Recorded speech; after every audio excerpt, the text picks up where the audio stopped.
Hello and welcome friends, let's see a match today. I have played with black and the game started with white moving e4, g6, nf3, bishop g7. So this is modern defense on e4. Then nc3, d6, d4, nf6, bishop c4, e6, d5, pawn takes d5, then e takes d5. Then black castles, white also castles. b6, bishop g5, bishop b7, queen d4, h6.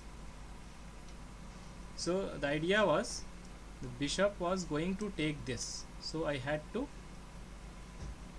defend. So if knight will come, then I will not be able to defend it, and I cannot move the knight also since the knight is pinned. Bishop is having the attack on queen, so the knight is pinned. So I have to make the bishop take the knight now or go back. So bishop takes knight and queen takes the bishop. Then queen e3. So white doesn't want the exchange of queen, so queen was moved to e3. Then knight advanced to d7.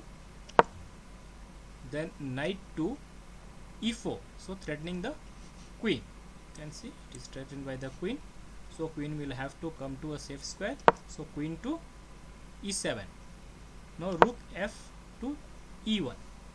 So it is trying to defend the knight with multiple pieces, and also the knight is holding a good square.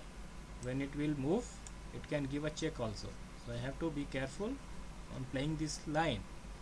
So f5, so I want to move the knight now. So knight went to c3, and now queen exchange happens at e3. Then knight to e5, so closing the rook and attacking the bishop here. So knight takes the knight and bishop takes the knight. So rook doubled, so good move by my opponent, because it can have it, white want to have a full control over this file. This is open file, so I supported the bishop with rook. Now pawn advanced, so it was very attacking move from white. If I will move this bishop to any square, then white can take the rook and I cannot capture it, because if I capture, white will capture it by the second rook. So I moved bishop to d4, pinning the rook. Now bishop is having the attack on the king, so this rook cannot move, and at this position white resigned. Please subscribe. Thank you.